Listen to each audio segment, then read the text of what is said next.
Good morning. My name is Jerry Fry, and I'm happy to serve as the worship associate today with assistance from Sam Bashirs. I welcome us to worship this morning with these words from Henry David Thoreau.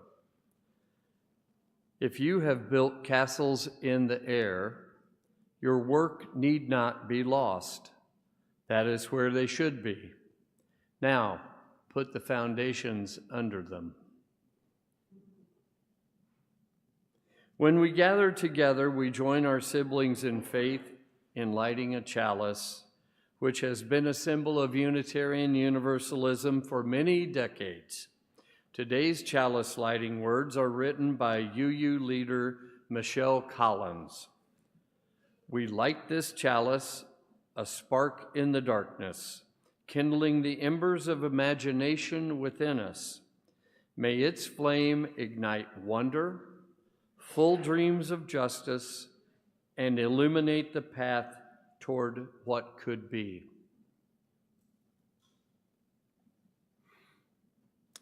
And now, please rise in body or spirit for our opening hymn, number 298, Wake Now My Senses.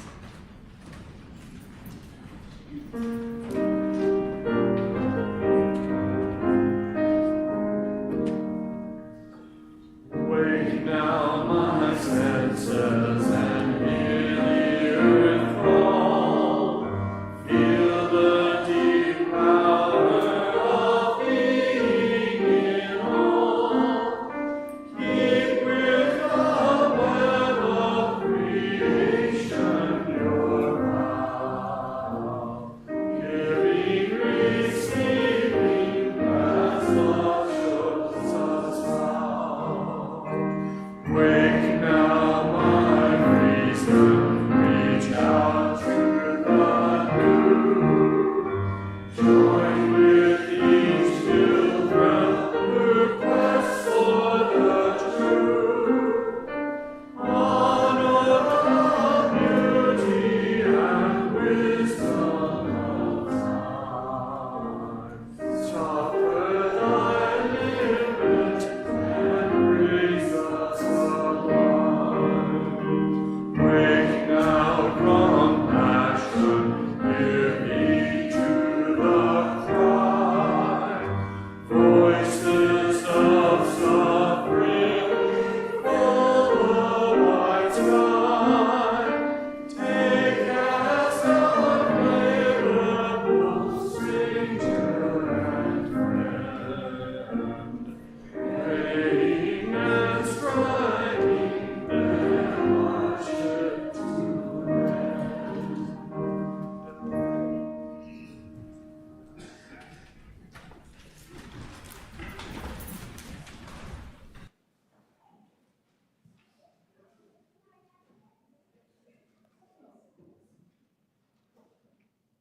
Welcome to the Unitarian Universalist Church of Urbana-Champaign.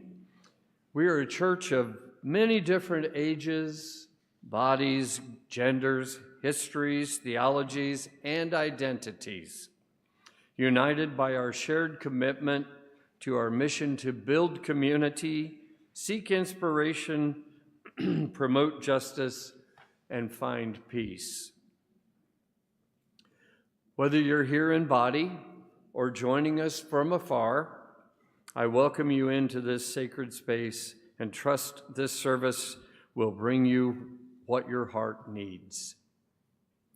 We bid a special welcome to the guests who have joined us today and invite them to complete a visitor's card so that we may stay connected.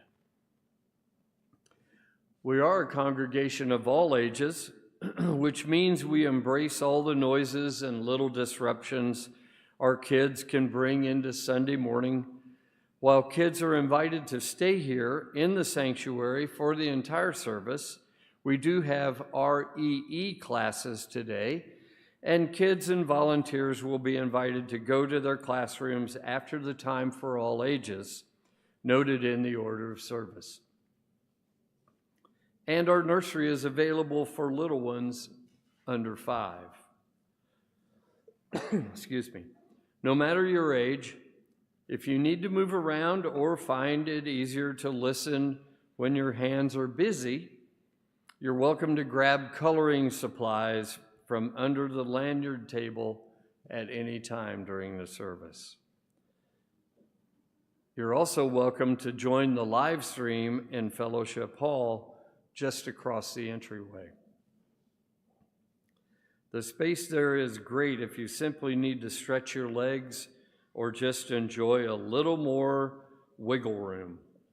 And everyone's invited to Fellowship Hall immediately following the service for our time of kinship and conversation. We are joined today by Reverend Daniel Charles Davis. Reverend Davis was ordained as a Unitarian Universalist minister in 1995 and has served churches in Maryland, North Carolina, and Indiana. He retired in May 2023. His wife, Gail, who's also with us today, is a singer, and they've recorded 5 CDs and developed a curriculum to go with each one. The music will be available after the service in Fellowship Hall, I assume. We are honored to have him with us today, and Gail as well. Thank you. And now, Kelly Skinner, our Director of Faith Development, will lead our Time for All Ages.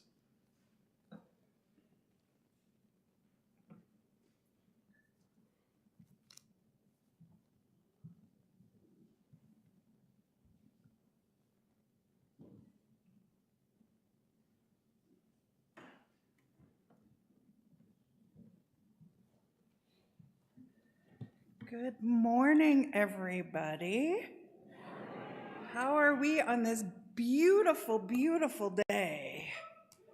I know, it's amazing, isn't it? I was telling the teachers this morning during our huddle that the blue skies and the warm weather and having the windows open in my house and hearing the frog song at night from the pond, and we have a robin that has nested above my front door and has new babies, and that just gives me lots of moments of joy. So I want to invite our kiddos and those who are also young at heart to come over here, and you can sit on the floor or around me on the steps. And I'm going to be reading a book called Something Someday by Amanda Gorman and illustrated by Christian Robinson. So come over here close to me so you can see. And for those who want to keep sitting down, we're going to be showing the pictures from the book. So this is called, Something Someday.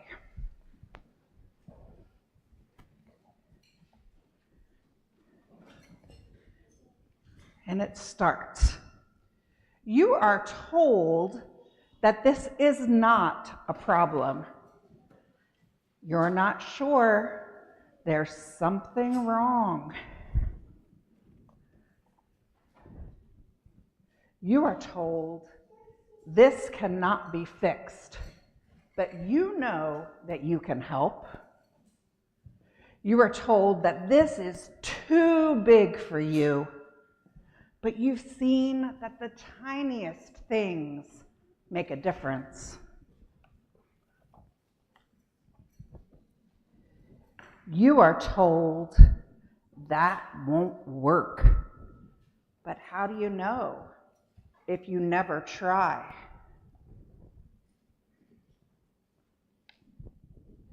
You are told to sit and wait. But you know people have already waited for too long.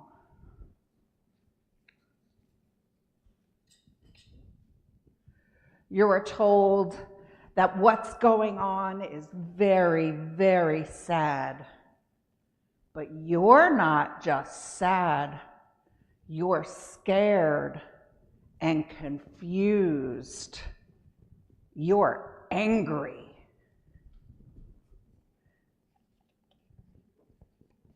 And maybe, just maybe, a little hopeful.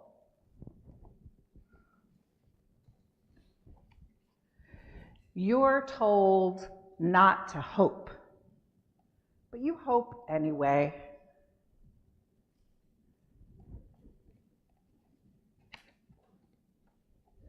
Sometimes you feel like you're all alone. But someday, somewhere, you find a friend. Someone who will hope with you, who believes in your dream. Someone who will fight with you. And you make a promise to one another. You say, there is a problem, but it's our problem together, so we can fix it together.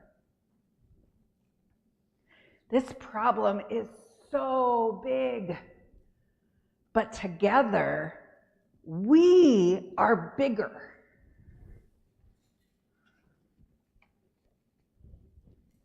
And you make another friend. And you tell them, it's okay to be sad.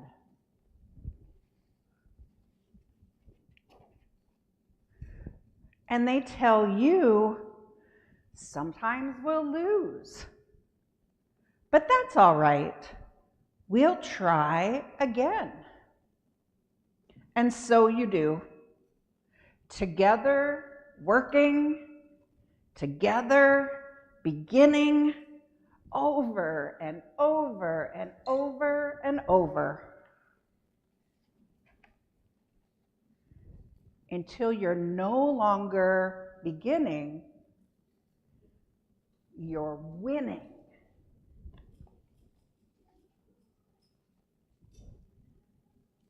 Suddenly there's something you're sure is right.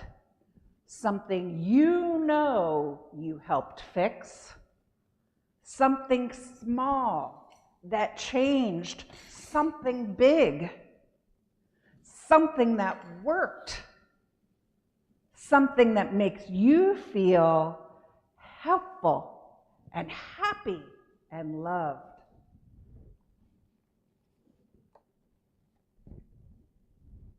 Something that is not a dream, but the day that you actually live in.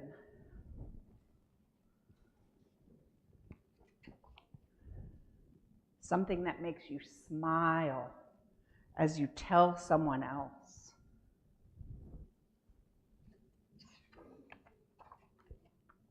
Something good.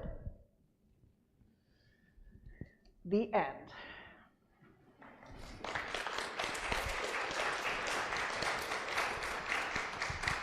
Now, I think to all of our kiddos up here and anybody who decided to stay in their seats, if you will join us as we head downstairs to our classes.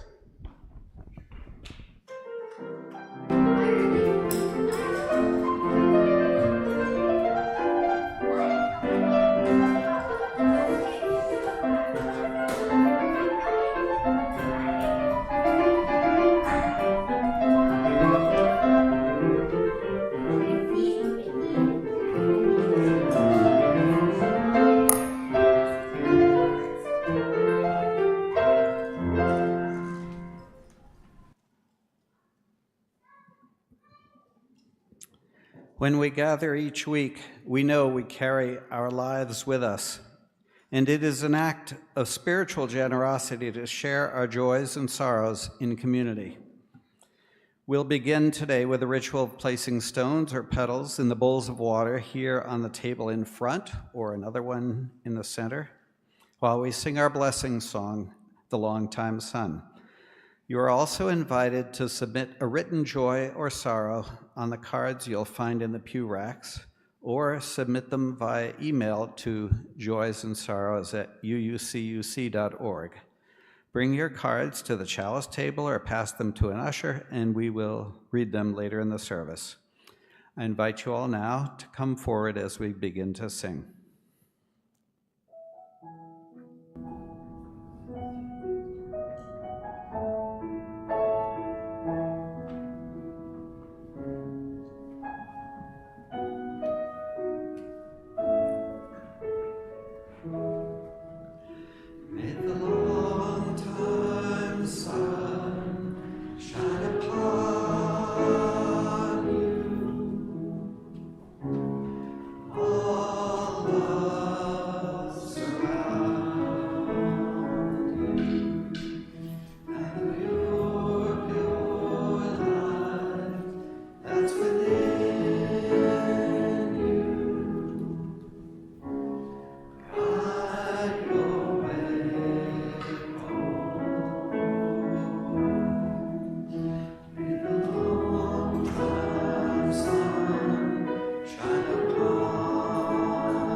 We live our mission at this congregation in many ways.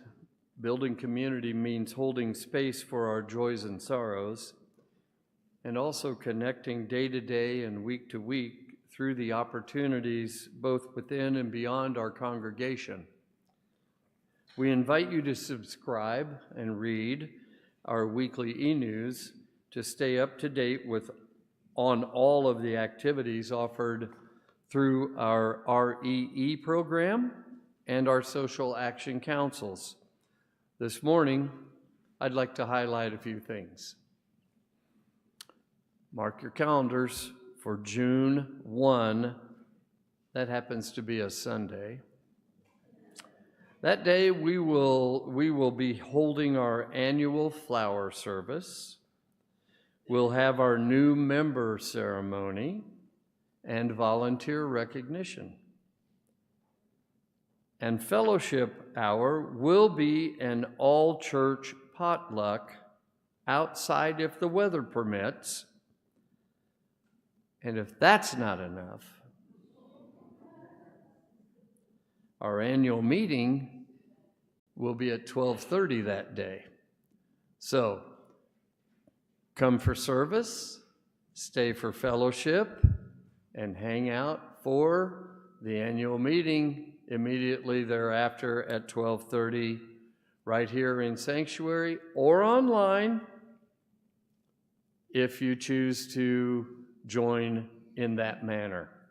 We're electing new board members and voting to approve next year's budget, so please plan to attend. At some point in life, the young and the young at heart tend to grow out of lighthearted playfulness and into a world of stark reality, Next Sunday on May 25, our service is titled, What Is to What If? This all-ages service will invite us to leave reality at the door and enter a world of pure imagination.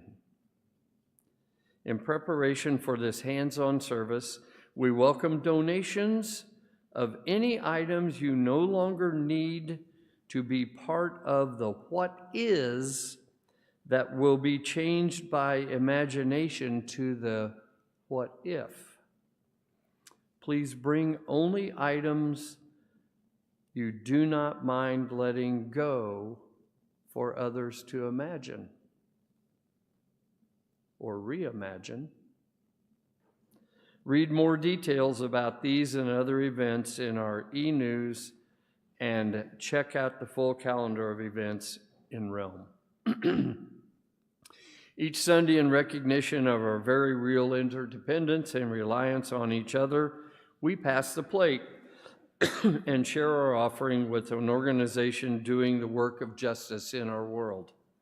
Our shared offering partner for May is Partner for People and Place, which is a nonprofit organization that works in Haiti to restore the land, improve farming, create opportunities for better livelihoods, and ensure there's enough to eat. You can give through Realm via the online portal on our website, or if you are here in the sanctuary, the basket will be passed. Checks can be made out to UUCUC, and then the memo put shared offering. Half of all non-pledge donations will go towards sustaining the work of this church. The other half will go directly to our shared offering partner. We invite you to give whatever is generous for you. This is also the time to submit a written joy or sorrow. I'm inviting the crooners at this time to come forward, and then our offering will be gratefully received. Gratefully received. Or greatly. Yeah, that works. Put a little love in your heart. Is coming up.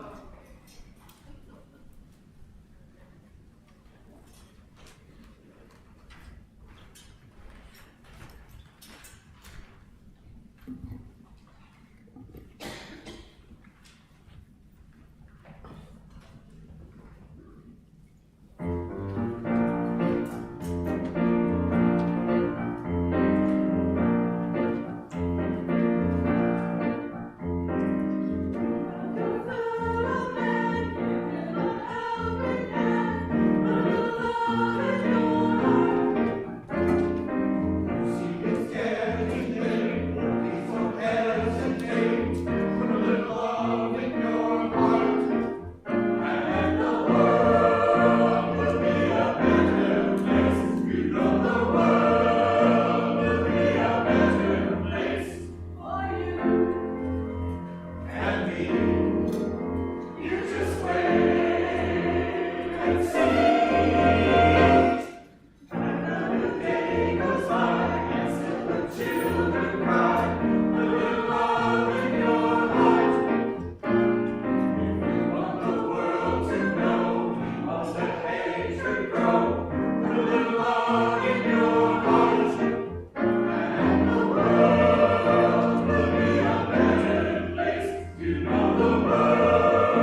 Our generosity comes in many forms, and we're grateful for all the ways we each give to this community.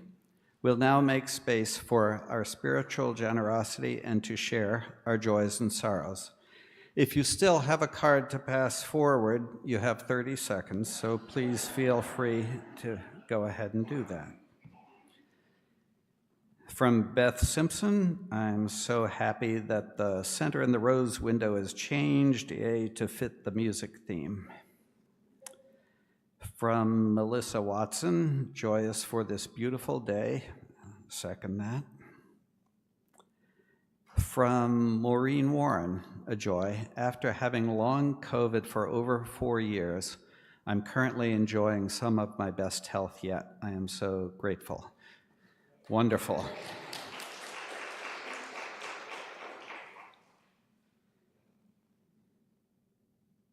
And from Charles Walworth, a joy. This week I finished my second semester for my master's degree and started my internship with the Champaign-Urbana Public Health Department. And Caitlin and I finally got to see the peonies bloom in full bloom at Allerton, which is quite a sight. Way to go. For all the ways that we hold each other in community, and for all that we've spoken aloud, and for all that very much more that we carry silently in our hearts, we give thanks.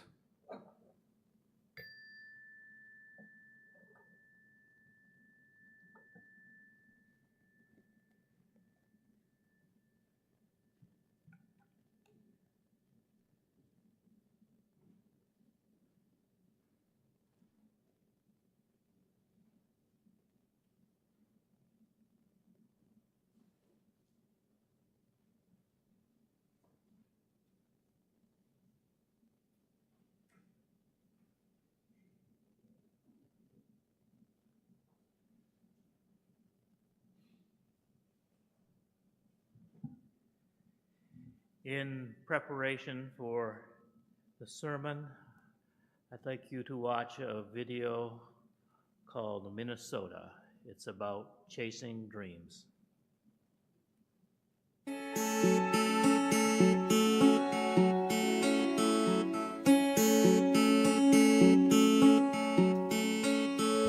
Letting go of one dream and reaching for another is a scary thing to do. Hoping maybe someday you'll return to Minnesota, carrying both dreams with you.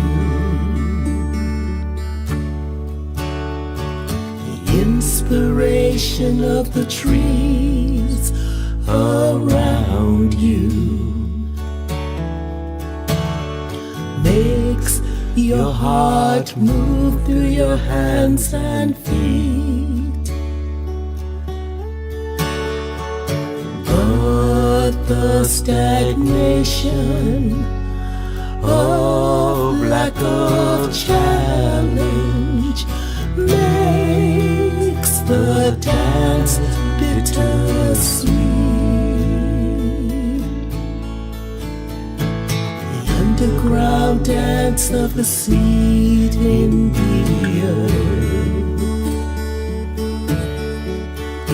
that must face the challenge of breaking ground. Moving from the clouds, walk through the windy cold air, makes a plant grow strong. North Minnesota is a pretty dream, unlike Chicago it seems to be the garden in which your dreams grow. but the city seems so hardened. It seems so cold. Letting go of one dream and reaching for another is a scary thing to do. Hoping maybe someday you'll return to Minnesota, carrying both dreams with you.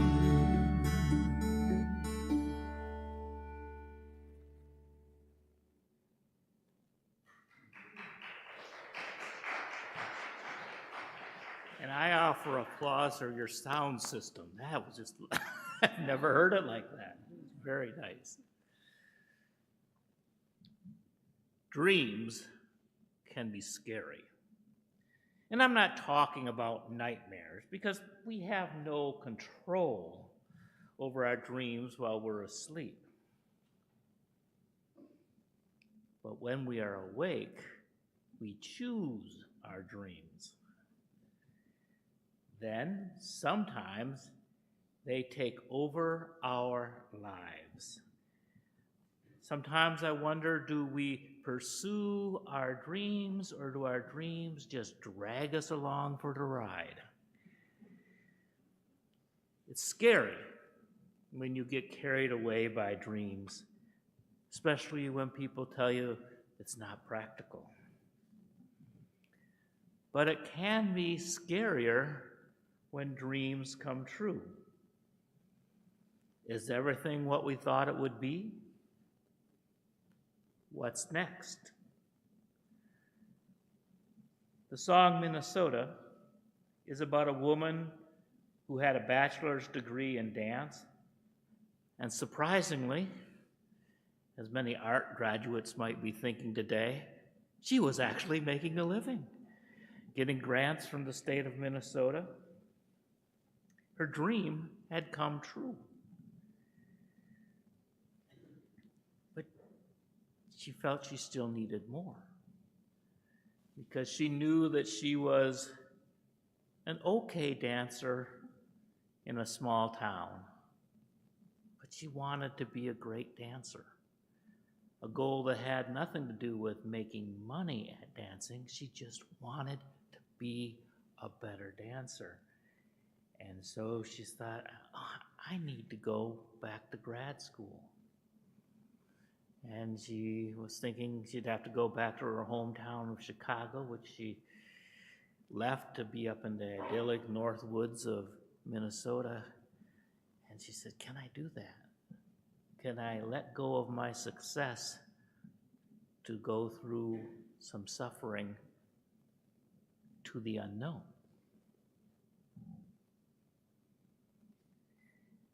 And my story is a little bit different. I wanted to become a minister. I became a minister. But after 28 years, that dream had kind of run its course. It was time to retire. I still love preaching and sometimes singing, but if I had to sit through one more meeting about the thermostat and how it be controlled and who has to be controlling it and should there be a lock on it, I was done.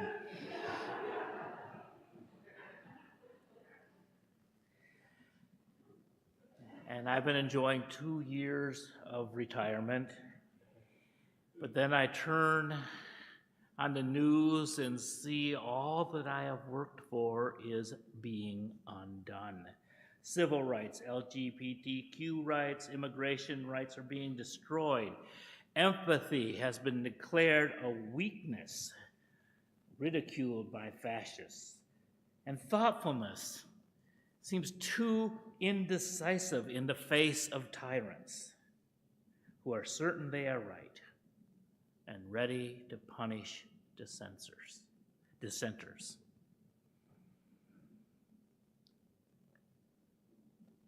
So I still dream of a reason to hope.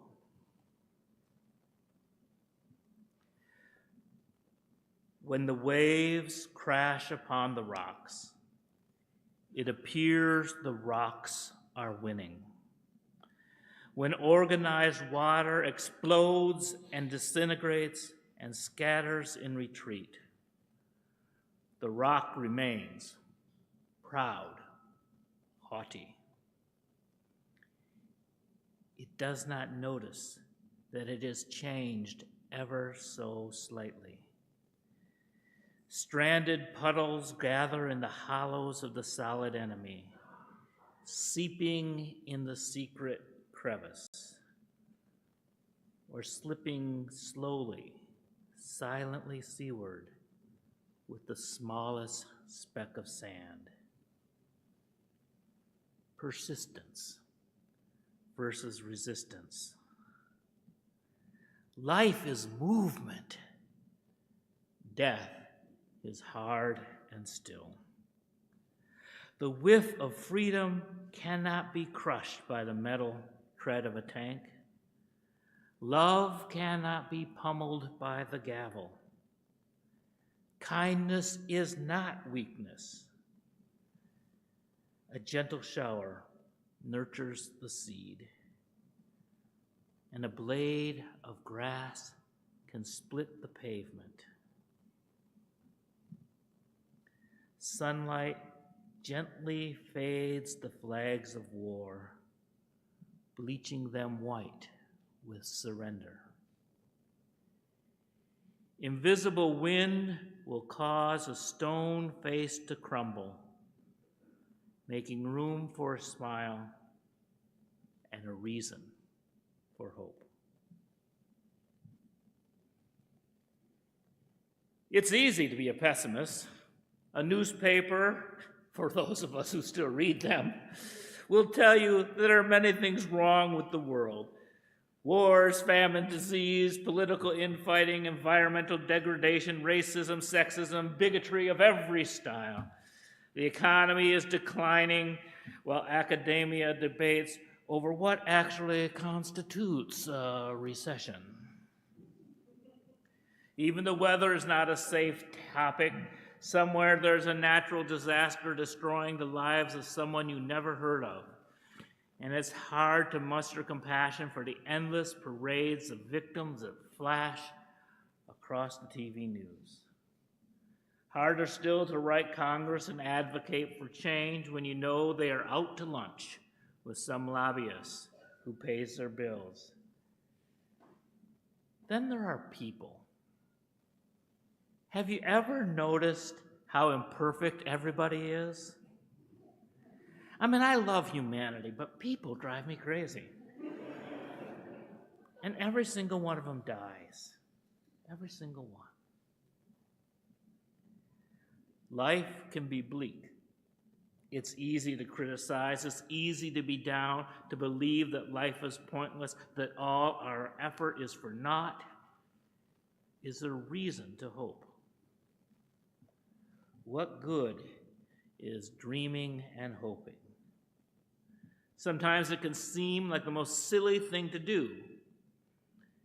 In the movie Life of Brian, the final scene, the title character is being crucified and he sings, "Always look on the bright side of life."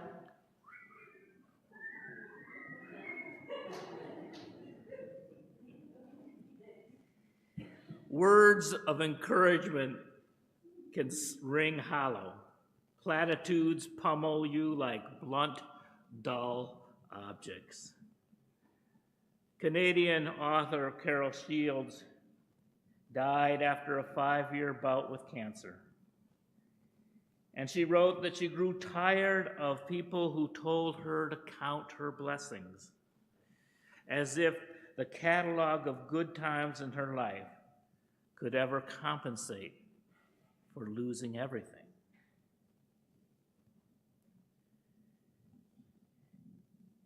Viktor Frankl, who was in a Nazi concentration camp, observed that those who had hope or meaning in their life were better off than those who sank into despair. He wrote, "Everything can be taken but the last of the human freedoms, to choose one's attitude in any given set of circumstances, to choose one's own way."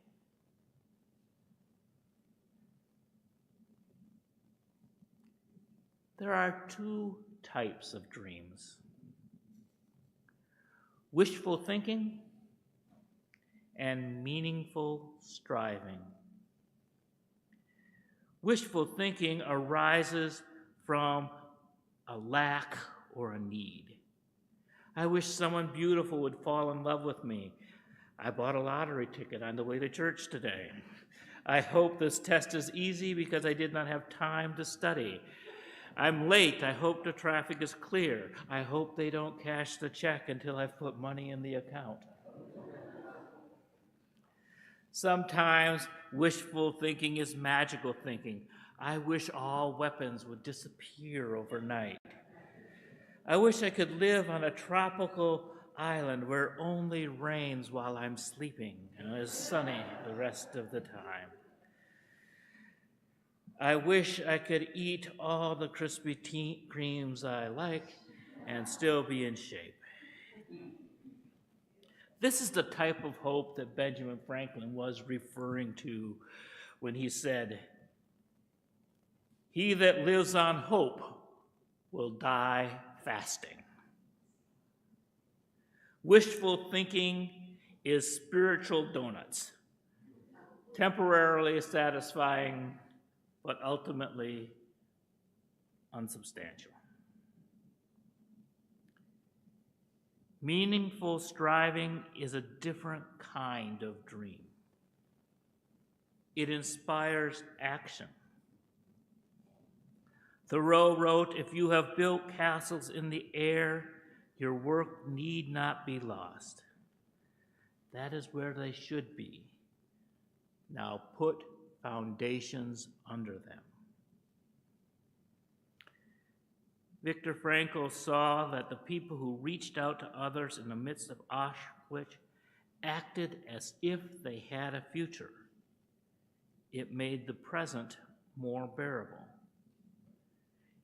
He was fortunate to survive, but many other hopeful people died.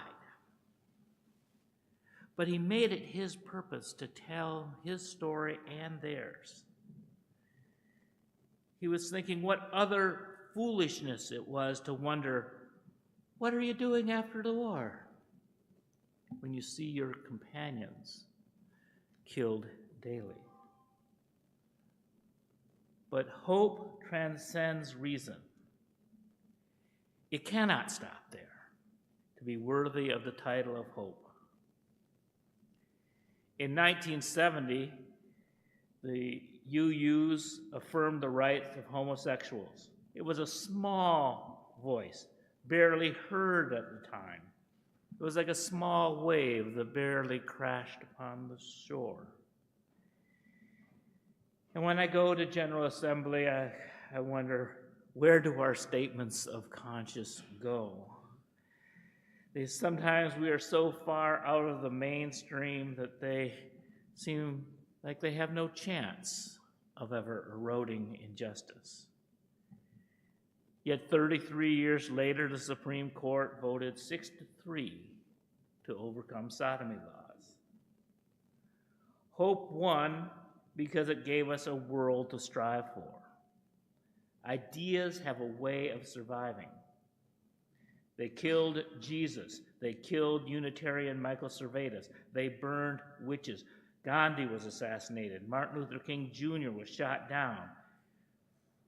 But the hope, the dreams that they carried, outlived their shortened lives. Gandhi said, if we could change ourselves, the tendencies of the world would also change. And that's what dreams do for us. They change ourselves. If we want, hope for, and believe in peace, we ourselves will act peacefully.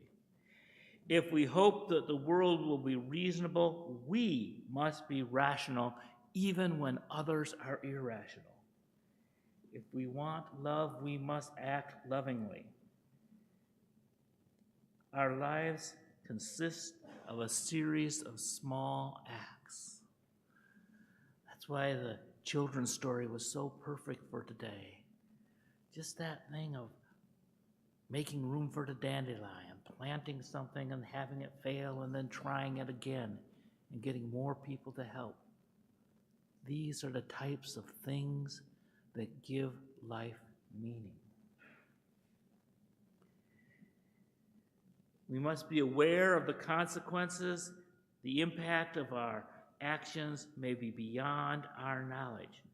The ripple effect of the small stone we throw in a pond cannot be predicted. We cannot control the outcome, but we can control our input. Are our actions based on despair or on hope and dreams? Goethe wrote, "In all things it's better to hope than to despair." I believe despair is a self-fulfilling prophecy. If you value being right more than happiness, choose a life of despair. You can look for faults in your boss, your co-workers, your customers, your partner, your children, and your parents. You will find those faults. And it is easy to blame them as obstacles to your satisfaction. They will fail you, as will larger society. It does not care about you. Look at all that is wrong in the world. It's not your fault. You didn't make the world. You're not to blame. Blame the world. Wallow in your powerlessness, lobbing satire and derision at everyone, looking for what's wrong and despair. Know that everyone and everything is wrong, and you are the only one that's right. Thomas Merton, the Catholic mystic, writes, "Despair is the absolute extreme of self-love.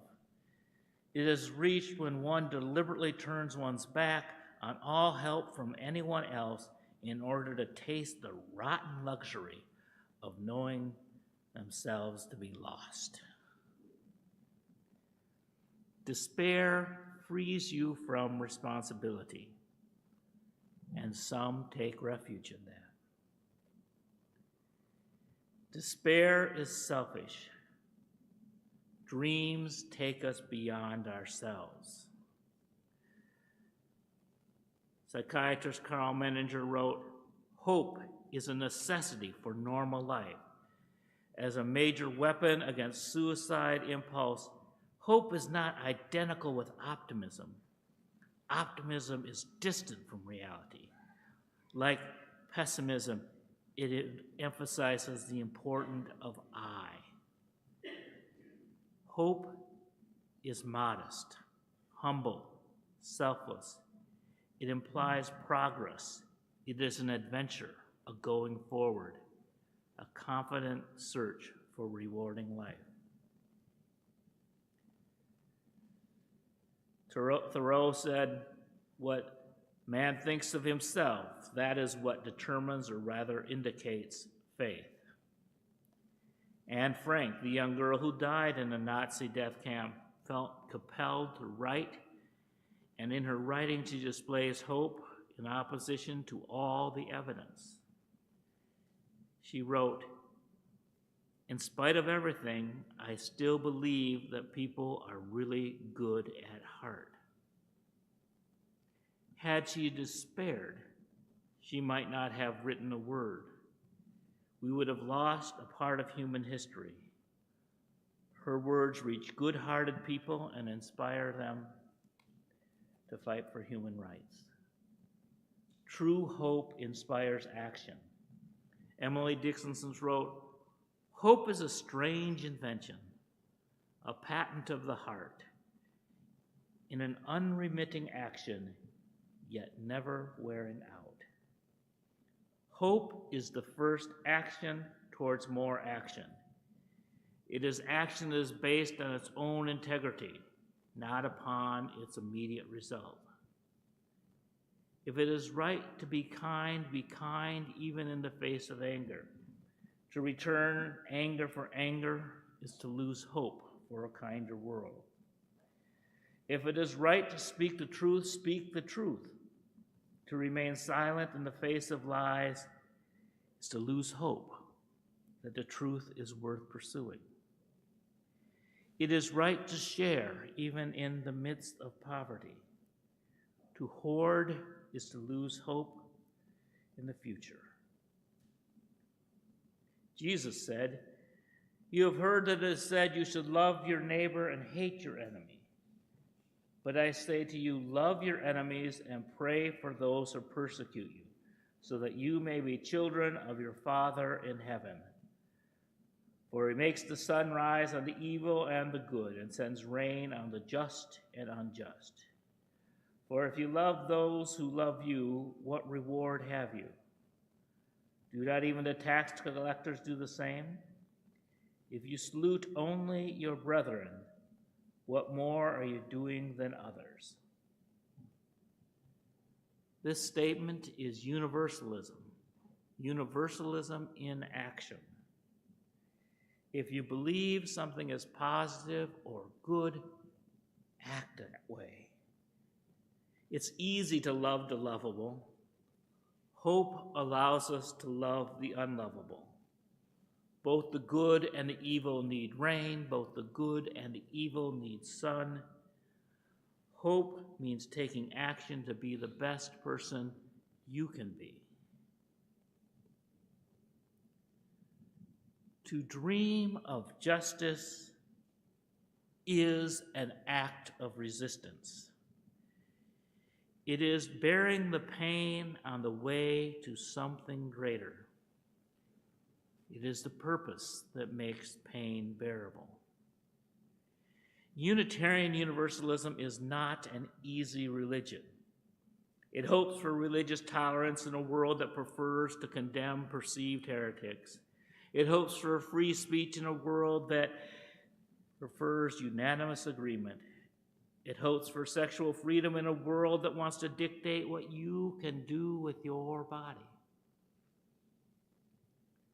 It hopes for reason in a world swept away by superstition. It hopes for all people instead of dividing the world into winners and losers. We have no doctrine that promises an omnipotent being will make everything all right. We are left to dream and do the work ourselves. Whatever holy power may exist, it only becomes real when we act. We act with no assurance that justice will prevail. Susan B. Anthony, a Unitarian, was an example of this. Though she died without winning the vote for women, in her last public speech, she said, "Failure is impossible." Her hope was not realized in her lifetime, but it gave her life and her death purpose. Take your hopes out into the world and act upon them. It might seem crazy to others, but trust yourself. Your dreams may be far away, but as you take steps towards them, they become real. It not only gives you purpose in your life, hope is its own reward. If we give up hope, then it's certain that things will not change. So hope and act for the good even when it seems you're losing. Say yes to life, even when surrounded by negativity. If life tells you that you cannot do it, answer yes to life.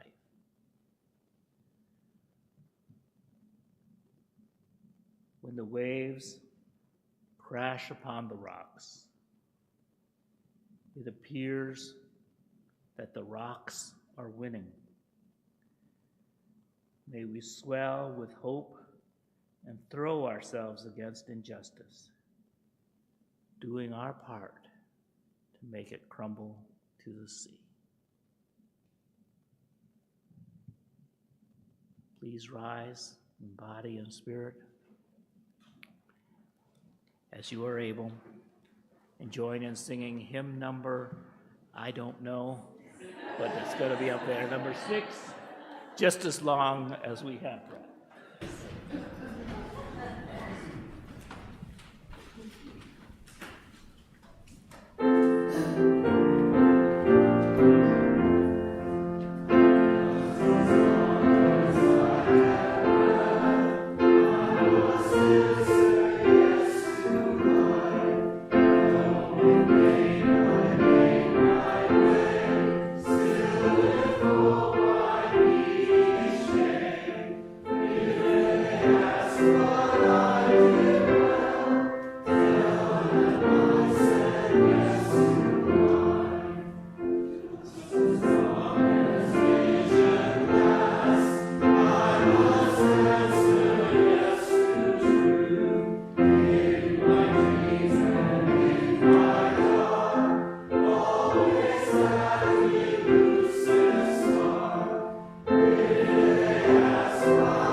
Please join me in the words for extinguishing the chalice. They're familiar to you, I know by now. We extinguish this flame, but not the light of truth, the warmth of community, or the fire of commitment. These we carry in our hearts until we are together again.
A swallow in a cage.